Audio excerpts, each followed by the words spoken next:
Please welcome artist Ben Walker-Storey to the Rebel Rebel. What if your weirdest trait is actually your superpower? Artist and animator Ben joins us to talk about monsters, goths, ADHD, and how leaning into his quirks led to his unique creative career.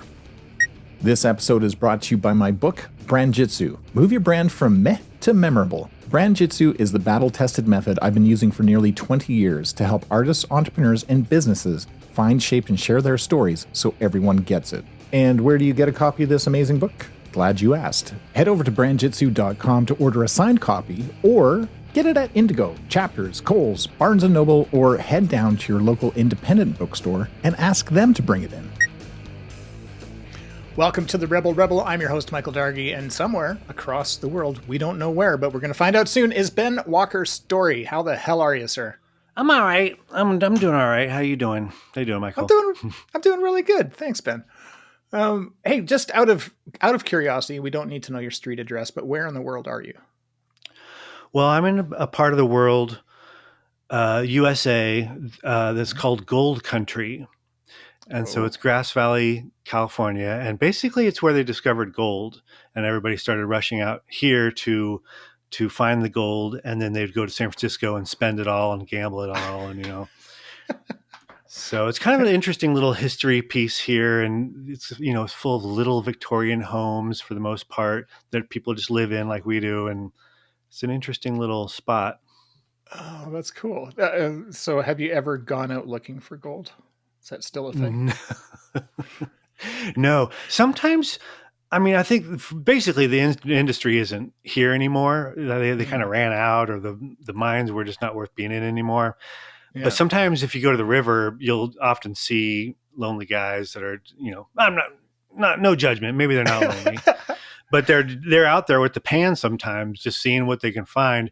My wife has threatened, I think half seriously, that she wants to go into the mines to find old jeans. Oh, right. Well, she's a vintage clothing store, right? She's a vintage seller, online only, and she's seen articles where old Levi's have been found in a mine and gone for like $30,000 or something like that. Oh, so she's like, I'm gonna go find some jeans. We want to make a video where maybe she's she's like in the river panning for jeans. Panning for jeans. Nice. She's got a burro. Yeah. Right? Yeah.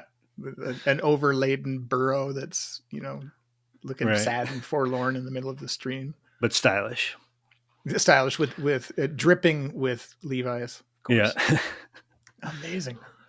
That's really cool. Wow. So have you always been there? No, we've been here for 5 years now. Yeah, 5 years. And, I had been just bouncing around Northern California my whole life. I've never really lived outside of Northern California. Grew up in North Bay area, spent a lot of time in Sacramento, and then went to school in San Francisco, and then went back to San Francisco after moving out. And so I've been in San Francisco with my lady for 7 years, and then we, got married, had a baby, and we're like, we got to get out of here. Yeah. Post haste. Nice. So catch me up. What is it that you do right now? What does Ben's day-to-day look like? My day-to-day right now, I was thinking about before we got started, it's a little weird right now because I'm between things, which is very common for me. I'm usually between things. I have something, called ADHD, I've found. And so it's very easy to get caught up in some kind of thing and I want to work on it very hard. And then I'll get distracted and then I'll forget that I was working on the last thing. But I have been doing live streaming where I would draw monsters or goths and I'd sell them on auctions on an app called Whatnot. I was doing that for a while. Before that, I've been doing a lot of t-shirt design and other merch, coloring books, all kind of within those genres, the dark, macabre, funny kind of stuff that I do. Yeah. And so I'll just sell them print on demand and put them on either Etsy and or Amazon. and get stuff showing up on Instagram, and just kind of building a brand that way. Nice. But it's very kind of, what's the word? It's kind of treading water a little bit as I try to get into bigger things that I want to do. Like I'm trying to slowly produce an animated pilot, but it's a big job. So it's just kind of, Yeah. it is what it is. Yeah. So where can people sort of see your stuff? Is it cheapchillsfanclub.com? Is there Yeah, other places? there's cheapchillsfanclub.com, and that's going to have my animated shorts that I've done where Nice. my characters will just talk about like a movie that they recommend or that I recommend, basically, or kind of breaking down weird cult movies or whatever. Yeah. And then I'm also on Instagram as Cheap Chills Fan Club, where it's more like, in order to get something up every day, I'll do like curated weird stuff that I find on the internet and sneak in my animated stuff whenever I can. Right on. What's your tool set? Are you like a Procreate person? Are you like Clip Studio? Yeah, I'm in Clip Studio when I'm working digitally. I never really clicked with Procreate. I bought Yeah. the iPad and was really bummed out. I was like, oh, everybody's on this Procreate, and it just didn't feel right for me. Yeah. There was Yeah. something about the tactile experience that just wasn't working. And so I was really glad to know that Clip Studio had an iPad version, because I had been doing stuff a lot Oh, yeah. before that on the old on the iMac. Yeah. And so yeah, and then if you have the full version, you can do comic books, coloring books. It's very easy to work on a whole book at the same time when you have Clip Studio. I love that. Yeah. And then it's Yeah. got some basic animation tools that have been helpful too. Yeah. Oh, that's great. Yeah, I really like Clip Studio. It's my favorite. I couldn't for whatever reason, I could not do Procreate. It just didn't click for me. I even Mm-hmm. brought some tutorials, and I'm just like, Yeah. Drawing's a weird tactile thing. I was looking at the I just joined the artist lounge on Reddit, and it's it seems like it's 90% beginners and young people starting out. And somebody would had asked, like, does it matter what paper you draw on? And everybody was like, no, it doesn't really matter. And I think it totally matters. oh, It 100%. matters whether you're on the iPad, whether you have a drawing glove on or not, whether what kind of paper. And I have proof because, like, I've got all these sketchbooks over here, and they're all half full. And there's like one that's the cheapest paper you can buy in a sketchbook, and I've had it for like, I don't know, 20 years maybe. And I'll just rotate through all these sketchbooks, and the one with the cheap paper has all the like classic stuff that people might actually recognize my work from. It Oh, started wow. off in the sketchbook as a doodle, Huh. album cover ideas or my most popular t-shirts, all this kind of stuff started off in that one. There's something about that paper that just kind of makes things work for me better. I don't know how. Yeah. Oh, that's awesome. Man, well, that's really cool. I love this idea that um, you've got this genre that you've just leaned right into, and you've got stories to tell. Um, the I guess curious about what happens next for you. Mm-hmm. Well, actually, let's go back in time. How did this goth fascination happen? How did the I mean, I understand artist journeys happen all Mm-hmm. different ways, and you're probably one of those kids like me that was just doodling all the time, Right. and then you just decide to do something productive with it. Yeah. And I mean, I think that for me, how I spend my time and what it is I want to work on and what I have like the energy, like I said, I think, I'm trying to reverse engineer my life and figure out what has gone wrong all this time. And I really think that, ADHD, knowing about it more offers at least some clarity, if not solutions so far. But like, Right. you need to have something that's going to be pumping the dopamines into you, and even if it's like adrenaline, levels in order to just like get by and get through something. And like I read somewhere that a lot of reckless drivers are doing that because they have ADHD, and they'll fall asleep at the wheel if they're not white knuckling it through all the lanes. Just crazy and scary. But I kind of get it on a level where like that's why I haven't been able to have much success with a lot of employers. You know what I mean? I just can't muster the energy to be a team player for that long. You know what I mean? And work on their thing. Yeah. So the rebel nature in itself is kind of a necessity. Like I literally can't, I think, physically do things another way. Yeah. Wait, what was your original question? I think I no, that's great. Well, I was going to bring it back that this is, have you always been this way? Like, is this just a thing that now that you're here and you're like, oh, okay, ADHD is a thing that I can now wrap my head around. If you look back, was that always the case for you? And then when did your passion for art happen? Okay, so let's start there. I was just thinking about this because I found a great image of like little headshots of the He-Man characters, like the concept art. Yeah. And that, I think I had always been drawing on a level that any kid would be at, you know, until 5th grade. So I would be 11 maybe. And, you know, He-Man stuff started coming out and the toys and the cartoon. And me and my friend both just instantly kind of glommed onto that. And we had the figures. So this is the first time you could buy like a 3-dimensional, you know, reference of musculature really. And it's all ridiculously exaggerated, but you can see it and you're like, oh, I get it. And we could start like studying anatomy and figuring out muscles and stuff. And then we were very interested in like the character and world building of it all. So we came up with our own like future barbarian kind of knockoff characters and bad guys and storylines and vehicles and all that kind of stuff.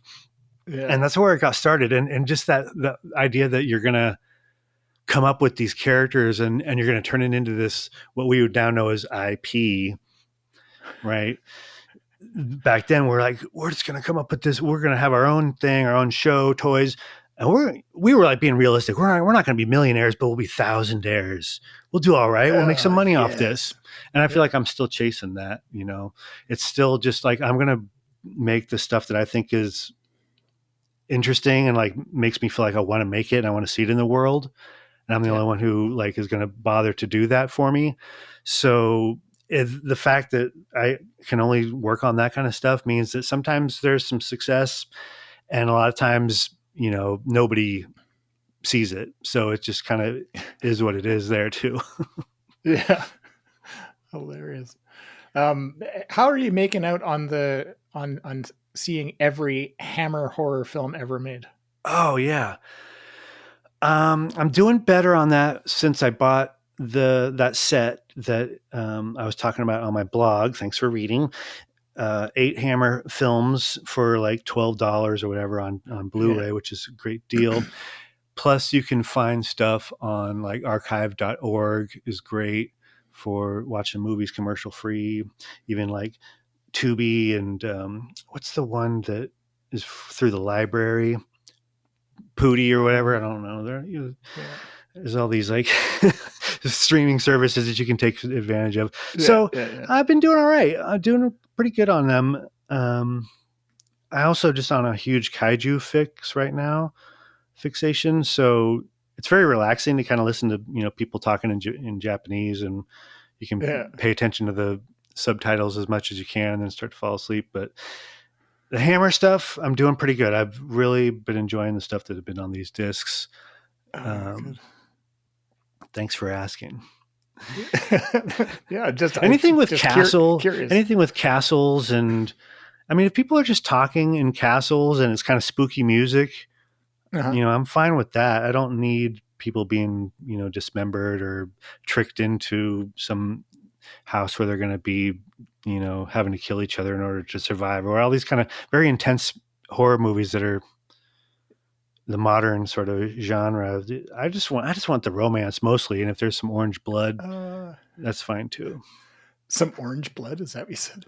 Yeah, Hammer is great for if you have a thing about blood where you can't see it. Hammer movies are great because there's very little of it, even in the vampire movies. And then when there is, it's like this thick orange paint, so it doesn't trigger that visceral yuck out that I get for real blood.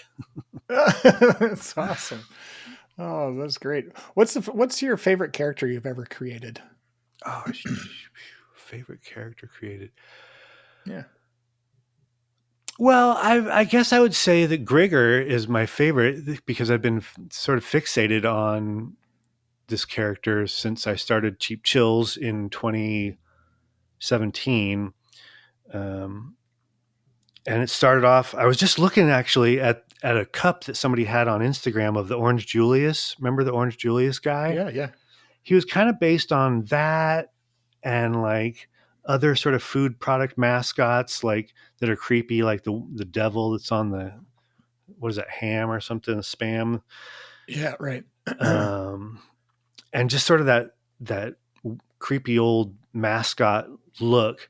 So that's how he started off, as just this little face that would be the avatar for my Instagram and for the podcast that I had started back then. And then it's grown into these animated shorts that I've done where he's talking about, old B movies and stuff. And now I'm, trying to write screenplays and storyboard out something that's a little bit more of a fleshed out thing that could be like a full show. Yeah. And then I've also got like a teenage version of him, which either is him grown up, or I might make it so that the little devil kid is his younger brother and the teenager is his own character, and kind of have them be together in a show.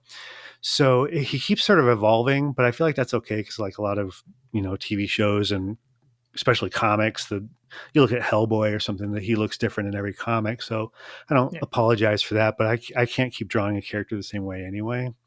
But I love Grigor, and he's like based on me as my most awkward stage in life. So it kind of forces me to like look at the most embarrassing times of my life. Awesome. That he's like 13 or 14 when I was just like hopelessly uncool and almost invisible in school and thought I was clever. I mean, that's the crux of this guy. I hope I'm not monologuing too much, but he's like, that's great. He's like, I still am this, where I think that I have all this entertaining stuff I feel like I'm going to be on SNL or something, but when it comes down to me being on camera or talking cohesively or writing jokes or whatever, it just doesn't pan out the way I would hope. Mm-hmm. And so, I mean, at 14, I was at my worst with that. And so I want to kind of keep thinking about that and playing on that character. Oh, that's awesome. What's it if you were to, okay, I got this crazy question. Day of the Triffids. Have you seen it? I was just looking at that. Do you hate it?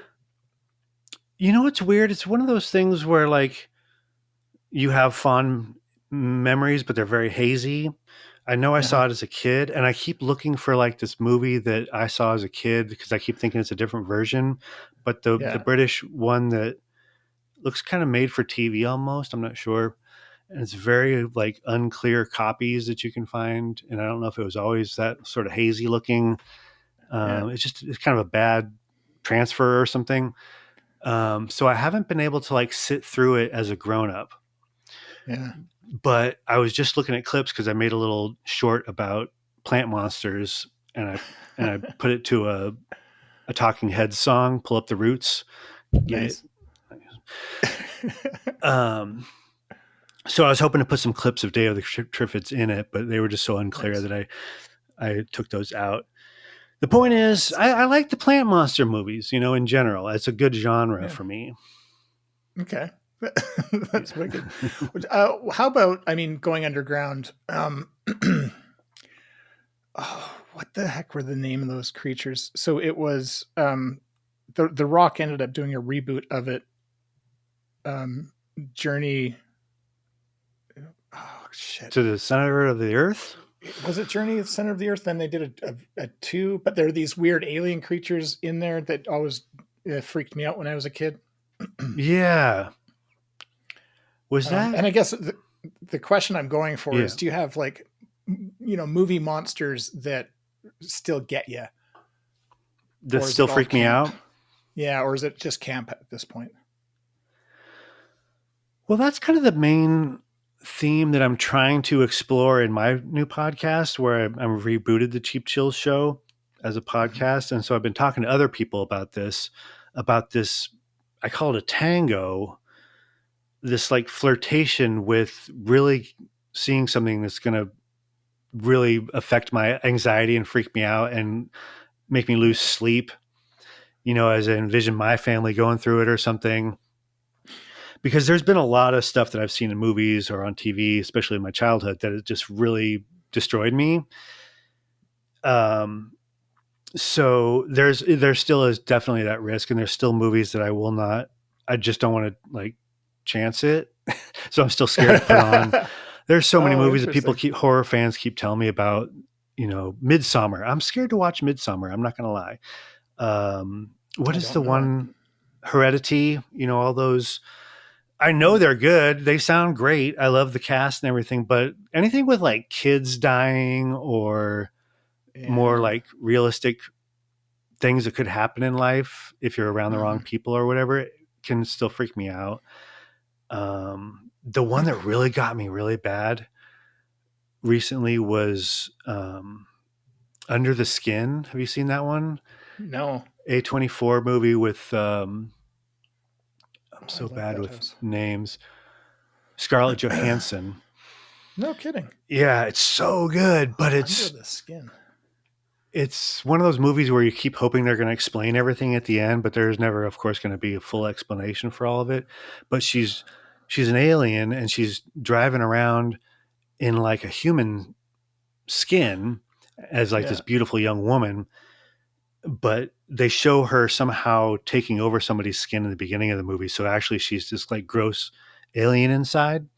And she's got some kind of job where she needs to kidnap men and like kind of melt them into goo by taking them home. And it's all very shot in a way where I think is very metaphoric. Like, I don't think literally what you're seeing is what's supposed to be happening. You know what I mean? It's very metaphorically shot, but somehow she takes them home and they sink into the floor and become goo slowly. Anyway, they're heartless. And she's got like an assistant who helps out. He rides around on a motorcycle. What's that? Sure. As one does. Yeah. But he just rides around on a motorcycle and never talks. So there's this one scene that just killed me where I don't want to give away too much, but they're on the beach. She's on the beach talking to somebody that she's going to try to maybe kidnap. And then this emergency happens with a family that's just picnicking off at the end of the beach. It's like in Scotland. So it's like a remote kind of harsh beach with really white watery kind of waves crashing in on rocks and everything. It's not super friendly for swimming in, but they see that this woman has swam out to rescue the family dog who's in trouble out in the water. And then the dad's like, don't go out there. And he goes out there after the wife who's after the dog. Everybody ends up dead. I've given it all away now.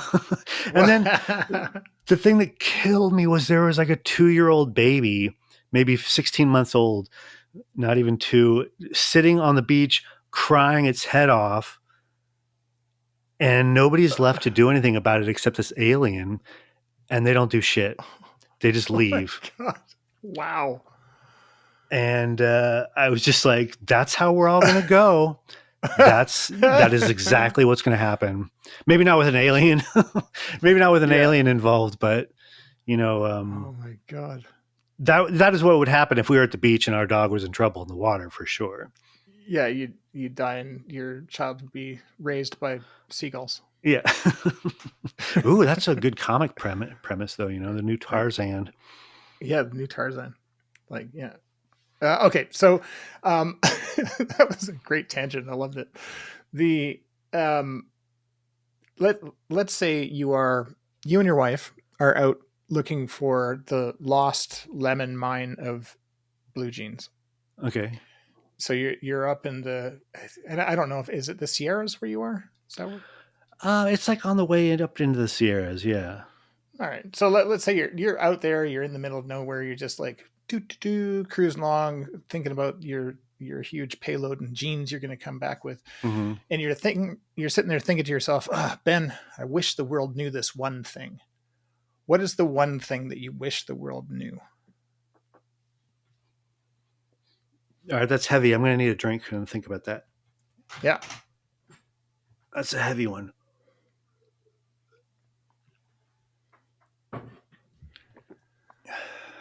I ask the tough questions. Yeah. I mean, I don't know if this is, there's no wrong answers, right? There is no wrong answer. No. I've just been slowly over the last like 24 years learning this lesson that the world doesn't care about you, but like in a good way. Like it's not out to get you. It's not watching and waiting for you to mess up. And that's a little different now in the age of, everybody having a video camera in their pocket and wanting to upload you messing up. I get Right. that. But in general, like nobody's going to notice if you have the same jeans on that you had yesterday, or, you know what I mean? Like I think especially when you're young, you think that like people are paying attention to you or trying to get you to fail or just thinking about you in general in a way that they're just not. So there's a freedom in learning that like you can just be yourself and do what you want to do, and nobody's out to get you, and the conspiracy theories are just made up by meth heads, and you're going to be okay. That is awesome. That's wicked. What's your favorite comic book of all time? Okay. I mean, I've since past when I was a teenager, when I was like in middle school and stuff, it was Marvel and Spider-Man and stuff, X-Men. Super obsessed with like Wolverine and thinking that if I just got mad enough, some claws would shoot out, But since like adulthood, it's been more about like your Dan Close, undergroundish sort of bizarre graphic novels like that. Charles Burns. What was the one about him and his father? Jimmy Corrigan, smartest kid on earth. But as far as like comic books, I'd probably just say Hellboy. I mean, it's a great character, and Mike Mignola is one of those true inspirations because in the way that he draws and writes, in that again, it's just unapologetic, and he breaks a lot of the rules in the way that people draw or are supposed to draw, the way they teach you like in art school, like I went to. They teach you all these, don't outline clouds and fog, don't he'll just like outline things that you are not supposed to outline. He'll like obscure things in shadows where you're like, aren't you supposed to show that person's like face, their main character? And like everything's very flat but designed perfectly, but like fresh, and I just love the way that he draws and the way that he doesn't really worry about how you're supposed to draw, Oh, that's awesome. Huh. I was admiring your shirt. I like turtles. Yeah, this is probably one of my best sellers now. It's the Turtle Kid. Yeah. That's awesome. Thanks. What about you? What's your favorite comic? Well, I mean, back in the day, I used to collect comics when I was younger. Yeah. So I had the first Gru the Wanderer. I love Gru. Yeah, I really got into Gru for a while. Mm-hmm. Ambush Bug was also a favorite from DC. I don't know that one. Oh man, you would love it. Seems like it's right down your it's kind of like very pre-Deadpool, sort of that sort of, anti-hero mentality. What else do I like? I love the original Teenage Mutant Ninja Turtles. I thought it was really cool. Me too. And I got into ElfQuest too, of all things. Me too. So that was kind of my roadmap for, like, which is all over the place. I don't know if you follow me on Instagram, but I just posted a bunch of pictures of me when I was obsessed with ElfQuest. Oh, no way. Yeah, and it's just going back to owning my most embarrassing sort of moments and the things that I used to feel like I had to hide. Yeah. My aunt knew that I was obsessed with it, and somehow my mom coordinated with her, and my aunt could do all the crafty stuff like Applehead dolls and everything. Oh yeah. So she made me and my brother ElfQuest custom plushie action figures with little outfits on and real lodestones and stuff. Oh my God. And then there's like a picture of me, like, and it was Halloween with, like, I had like a Pat Benatar wig and the rubber ears and the headband. So nice. I went as an elf of my own, I guess, creation. Yeah. That's awesome. That's wicked, man. If I could have pointy ears today, actually, I suppose that's probably a thing. You could probably get not genetically modified. You could probably get medically altered to have pointy ears if you wanted them. I thought more about my hands. I remember being in 6th grade and just looking at my hands and being like, if I cut right here, I could have 3 fingers. That would be so much cooler. Had 3 fingers and a thumb, Oh man. Yeah. What's a pinky good for anyways? Yeah. Huh. Do you listen to music when you draw? Yeah. What I listen to is going to depend on what I'm doing, but I'm usually listening to something. It helps to have like the noise canceling headphones. Being distractible is like my main struggle in life. So I gotta have the headphones.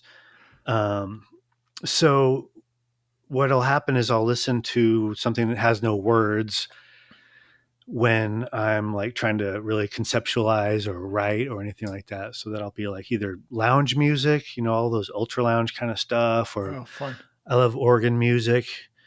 And then, mostly that. And then, I like gothic industrial or rock or your kind of throwback blues like the Black Keys and Eels. Huge Nick Cave fan. But mostly lately, actually, it's been like your early 80s techno pop stuff like New Order. Right. Digging back into stuff that I wasn't aware of back then, like Gang of Four, and getting into Joy Division more and more, that kind of thing. Sweet. Oh, it's cool. I just had this question. Oh, it's like escaping me now. Darn it. Darn it. If it's important, it'll come back. That's what I tell my boy. That's how it works. Yeah, that's how it works. There's these people in the world, Ben, that are about to do a thing, or maybe they're awkward. Maybe it's an awkward 14-year-old kid who's, dealing with being an awkward 14-year-old kid trying to figure shit out. I call these people rebels in waiting. They're about to do a thing, or they're in the process of doing a thing and they're freaking out. What advice do you have for these rebels in waiting for how to get to that next step? I think it's really hard in the moment, like for anybody, but especially when you're young. You're just like, I just remember being so impatient, but you got to have some patience, like way more patience than you could have dreamed is possible. And just know that it's going to play out the way that it should play out. If you just take your time and do your thing, not worry about what other people think. But most importantly, like, my wife says this all the time, that the thing that makes you weird, the thing that makes you made fun of, the thing that people notice and make fun of, whatever, that's going to be your superpower. when you get older. And we don't know exactly how that means, what it's going to play out exactly, but it will be, you'll look back and be like, oh, that's the crux of why I'm really good at this thing and other people aren't. Because that was this thing that I still needed to do or just did because it was in my nature and it's not in other people's nature. And so that's why I'm an expert on it now. That's awesome. My wife grew up, around here in this rural, mostly it's either rural or hippies. There's not a whole lot of fashion going on in this area, but she grew up here. And so when she showed up dressed like the people in Clueless or Romeo and Michelle's high school reunion with like plastic vinyl dresses that you're supposed to use for chairs, Yeah. they would make fun of her. And she just totally stood out because she was very interested in fashion. And that never went away. And she learned more and more about it and kept collecting. And now she earns an amazing living. You should be talking to her on this, not me. She earns a killer living by just like knowing about this stuff, going to thrift stores and estate sales and buying it and reselling it online for a lot of money. And so that's her superpower. And That's me awesome. just geeking out on stuff that nobody thought was of any value, but I couldn't help it. I still, think about it and draw that stuff. And that's what I'm trying to do, in life. I love it. Well, we'll definitely, maybe I'll reach out to her and see if we can get her on the show. That'd be a fascinating conversation as well. We can get the other side. Mm-hmm. Where did the name Roman Candelabra come from? Oh my God. Roman Candelabra is something that I still haven't worked out fully, but basically, okay, let's go back I'm going to try to keep this short because are we doing okay on time? Yeah, we're doing great. Yeah. In 2020, when everything shut down, and nobody was making any money, I couldn't even make money doing my usual print on demand stuff because Amazon was like, we got to just make sure that the essential stuff gets to people. We can't be trying to send out t-shirts. Totally get that. So I was like, if I'm not going to be making any money on anything, there's no clients calling me, I'm just going to do, what I enjoy doing. And so I started drawing faces out of yearbooks. I love just like geeking out on people's different faces and hairstyles and stuff and the differences that you see when you just look at all these mug shots. Yeah. And then I started really focusing on like the oddballs. And then it quickly turned into, I'm just going to draw goths in a very short amount of time. And so then I ran out of goths in yearbooks pretty quickly. And so I had to seek them out in like YouTube videos from back in the day. And then I was going on, Instagram and finding posts of people from back in the day, mostly like that 80s, early 90s look. Just thoroughly enjoy. And plus, you don't have to color anything in, saving on ink. Yeah, or at least color, right? So I just got like super fixated on it. And I never really dressed goth, but I hung out with a lot of them and I loved going to the clubs. And that was like my main music that I loved dancing to and stuff back then. But I never really committed to like the look or anything. Anyway, it started turning into like a YouTube thing where I wanted to show, people a drawing of a goth and then tell a story, whether it's about a goth that I knew or just about me being a dork, whatever. So that was called Let's Draw Goths. And I'm just like I said earlier, I get so locked up. I feel fine right now, by the way, but I get so locked up in front of a camera. Especially I think when I have to talk alone into a camera and you're just like staring into this black void alone. Yeah.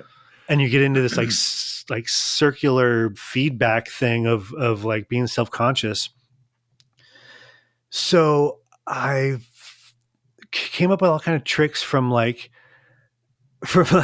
a printout of silly people. Like who's the guy who played Dr. Smith on Lost in Space? Oh yeah. I had like a picture of him and I'd like cut a hole in it and then I'd cover the camera on my phone with that. So I could just look at this silly guy. Jonathan Harris. Yeah. Jonathan Harris. Thank you. Anything I could do to trick myself into getting through being able to talk into the camera alone. And so also quickly learned that if I had like an quote alter ego where I could say that it's not me, but really I could be more me than I would be usually comfortable in front of the camera doing, if that makes sense. Yeah. Kind of a totally. Larry David kind of a move. Yeah. Then I could feel a little freer to just maybe mumble or say something dark or not be, all the drawing tutorial guys were like so on, and like on YouTube we're like, hey, we're gonna experiment with it. I bought 1,000 markers and we're gonna dump them on my car. And I was like, I can't be like that. What am I going to do? So I just like got this weird wig, like a gray wig, and I cut it into an emo kind of cut. And sometimes I would wear like eyeliner and stuff and just be like this enough of a different persona that I didn't have to worry so much about me being me in front of the camera. And so I called that, in my head at first, I just called him Roman Candelabra, because that just popped in my head one day and I thought it was so funny and perfect. Like if somebody was taking themselves very seriously and had like a goth show, it's like Roman Candelabra. It's like a Roman candle. It's kind of punky and explosive, but it's also a candelabra, and you got to have the umlauts over one A for no reason. Well, that's what makes a good stage name, is umlauts. Yeah. You got to have those. You should get tattoos of an umlaut. Oh yeah. I don't like tattoos though. Okay. I'm not a tattoo guy. Are you a tattoo guy? I do. I love tattoos. I'm going to run out of skin without. I've never felt committed enough to anything, even in my own artwork, that I would want to have on my skin for that long, because I know I would lose interest and be like, I'm not into bears with guns anymore. Damn it. And plus, like, it's just kind of oogie. I don't like I said, I don't like blood and close-ups of people's skin and stuff. Anyway, that's totally tattoo tangent. Yeah, tattoo tangent alert. Oh man, Ben, this has been an absolute blast. Where can people find out more about you? Let's do some shameless plugs here. I think the go-to spot would be on Instagram at Cheap Chills Fan Club. And so that's going to be, any news that's going on with me. Like I said, I sneak it in on there. And, you can see my art on Instagram as well at Ben Walker-Storey with an EY. And that would be the best way to do it. If you're really not on Instagram, which I get, then there's cheapchillsfanclub.com, and I'm Cheap Chills on YouTube as well. Awesome. This has been so great. Ben, thank you so much for spending time with me today. This has been so much fun. Hey, it's me again. Thank you so much for listening to this episode. If you're an artist, entrepreneur, or business owner who believes your brand could be more than it is, head over to brandjitsu.com and join the list to get your copy of my book, Brand Jitsu, Move Your Brand from Meh to Memorable. I've been your host, Michael Dargie, and this has been the Rebel Podcast. It's a podcast for creative rebels and entrepreneurs all over the world. And hey, if you're a rebel or you know a rebel, why don't you head on over to therebelrebelpodcast.com and fill out our guest request form. Share or subscribe wherever you get your favorite podcasts. And thanks so much for listening. Until next time.